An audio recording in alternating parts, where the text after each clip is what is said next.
Un des outils très performants dans Repman, c'est la possibilité de créer des attributs pour chacun de vos clients.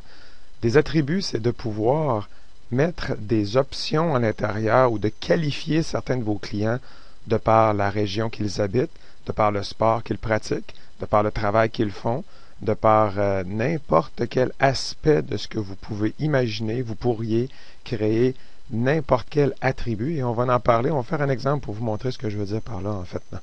Si je regarde George Bush et que je veux lui ajouter un attribut, par exemple, j'aimerais faire un regroupement de tous les joueurs de golf. Ça, c'est une façon de pouvoir utiliser les attributs. Ou vous pourriez dire, je veux connaître les gens qui font des placements mensuels, annuellement, ou qui n'en font pas du tout. C'est aussi un type d'attribut que vous pourriez faire. Et de cette façon-là, vous pourriez créer des listes et je vais vous montrer ce que je veux dire par là. Alors ici, George Bush a déjà des attributs en bas qu'on comprend qu'il y en a. Ça, c'est des attributs. La région placement qui sont requis parce qu'on a demandé que c'était pour tout le monde. Et ici, c'est plombier commercial. Alors, tous les plombiers commerciaux vont se retrouver à la même place, dans le même genre d'attribut. En cliquant dessus, on va voir que tout sort en même temps. Cependant, là, je vais juste attirer votre attention sur ce petit icône-là. C'est celui-là que vous allez utiliser pour pouvoir attribuer à mon client George Bush, par exemple, hobby et loisirs. Vous aimeriez, admettons, regrouper tous les joueurs de golf dans la même liste pour vous assurer de pouvoir probablement faire des listes à un moment donné de distribution pour inviter vos joueurs de golf à un tournoi XYZ. Ceci est très intéressant. Et en créant cet attribut-là et en le sélectionnant de cette façon-là, automatiquement, ici, on se retrouve avec hobby et loisirs golf. Et en cliquant sur le golf, je me retrouve avec la liste de tous les joueurs de golf de ma liste, de ma base de données. Alors, si je l'ai faite pour plusieurs des clients, la très grande force que ça a, c'est que je peux après ça aller créer une campagne avec ces joueurs de golf-là et je vais vous montrer qu'est-ce que je veux dire par là. Campagne et segmentation. On ajoute une liste de distribution. On s'en vient voir les clients actifs selon des critères. On dit, admettons, tournoi de golf. On clique sur OK. La liste est créée, mais là, je n'ai pas encore mes joueurs de golf. La façon de le faire, on s'en va voir celle que je viens de créer. Bouton de droite, paramètres. Je m'en viens, je ne touche à rien là-dedans, mais vous pourriez aller aussi loin que je veux mes joueurs de golf qui ont 5 étoiles, 4 cœurs, 3 pommes, qui ont un âge supérieur à 50 ans, etc. Puis aller chercher les critères de cette façon-là. Et là, j'irai chercher tous les attributs sélectionnés et je m'en viens chercher le fameux AB golf. Je l'ajoute ici, sélectionné ici. Je clique sur OK, AB golf, tous les attributs sélectionnés. Et là, en cliquant sur OK, la liste de distribution de tous les joueurs de golf va apparaître là d'une façon automatique. Le A, c'est automatique. Ce qui veut dire que cette liste-là va toujours être active. Tous vos joueurs de golf vont apparaître dans cette liste de distribution-là pour être en mesure de faire vos campagnes pour joueurs de golf. Alors, à un moment donné, vous créez un nouveau client, vous créez un attribut joueur de golf. Tout ce qui va arriver, c'est que, je vais vous donner un exemple, OK? On s'en vient dans le tableau de bord, on va prendre n'importe laquelle qui ne se retrouve pas là, admettons, on va dire, lui, il n'avait pas l'air d'être là. On va ouvrir ce client-là. On va aller lui ajouter l'attribut golf, ici. AB, golf, clique là. OK. Il est maintenant dans l'attribut golf. On va aller rafraîchir pour être sûr que ça aille parler à notre base de données qui est sur nos serveurs. On s'en vient dans le tableau de bord.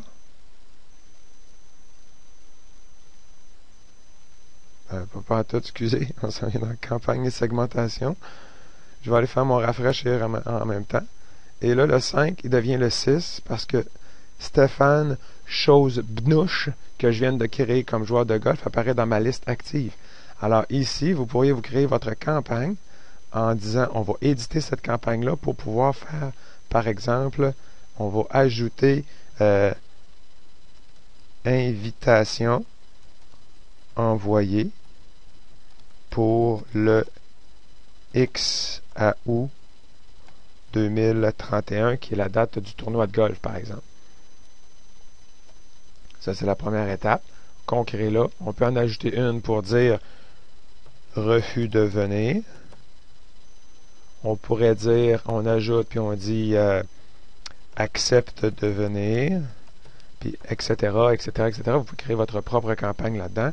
Et en l'appliquant de cette façon-là, on va se retrouver avec des noms classés. On se retrouve avec des noms classés ici et avec mes étapes. Donc, là, je pourrais dire que ceux-là ont été invités. Je les envoie, invitation envoyée. De ceux-là, on l'envoie dans l'étape plus bas, donc refus de venir. Ou Frank Sinatra, lui, il veut venir. Je l'envoie dans l'étape en bas. Et comme ça, vous êtes en mesure de voir l'ensemble de votre campagne, comment elle évolue pour vous assurer de pouvoir faire le travail au niveau de cette campagne. Alors, on peut faire ça pour un tournoi de golf.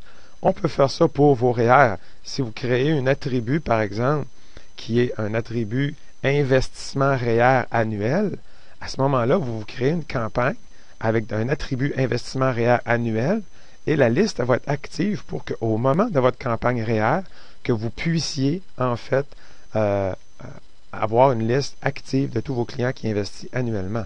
Donc, pour pouvoir faire ce genre d'attribut-là, très simple, on s'en va sur le bureau. On va aller faire un nouveau type d'attribut.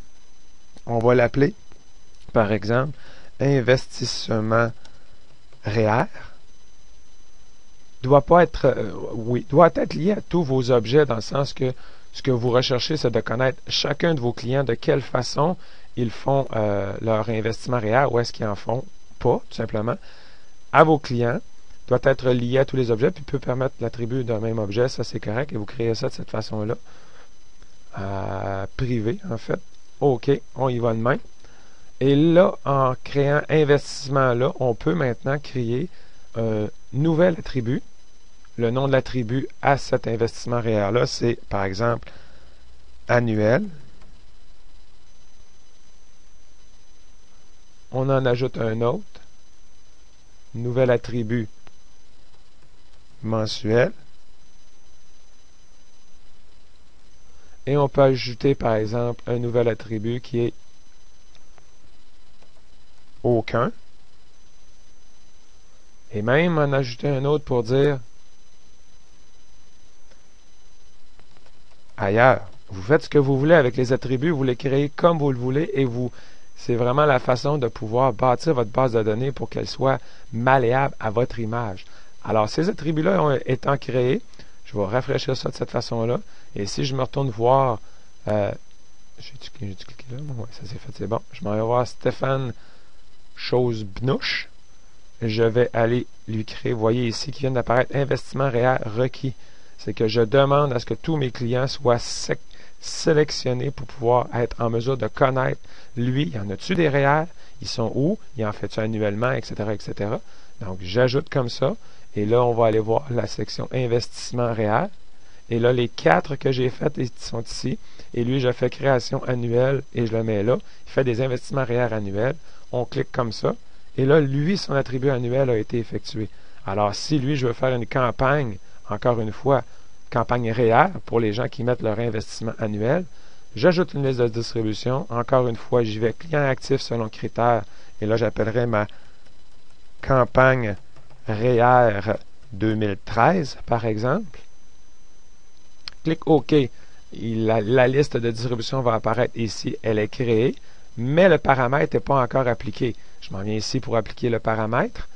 Je laisse ces critères ici parce que je veux que tout le monde, selon tous les attributs sélectionnés, et là, je m'en viens chercher mon investissement REER annuel. J'ajoute cela. Je clique sur OK. Et là, la magie va occurrer et c'est Stéphane Chose-Bnouche qui apparaît là. Et ça va être automatique comme ça. C'est vraiment une liste active, vivante, qu'à toutes les fois où vous allez créer un attribut pour un client qui fait un investissement annuel, ça va s'en aller dans cette campagne-là. Et vous allez être en mesure de pouvoir faire, en fait, votre campagne REER d'une façon efficace et de faire un suivi adéquat sans être obligé de tout le temps faire une recherche dans votre base de données. Alors, c'est vraiment une façon intelligente de pouvoir segmenter votre clientèle selon 1 million de critères que vous allez choisir, totalement paramétrables selon votre profil et selon tout ce que vous voulez. Alors, ne vous gênez surtout pas. C'est un des aspects les plus performants de Repman. Si vous avez des questions, clavardez avec un agent, s'il vous plaît. C'est Sylvain, Mélisa, Karine et moi-même. Nous sommes présents pour pouvoir répondre à vos questions avec plaisir. Alors, bonne vente!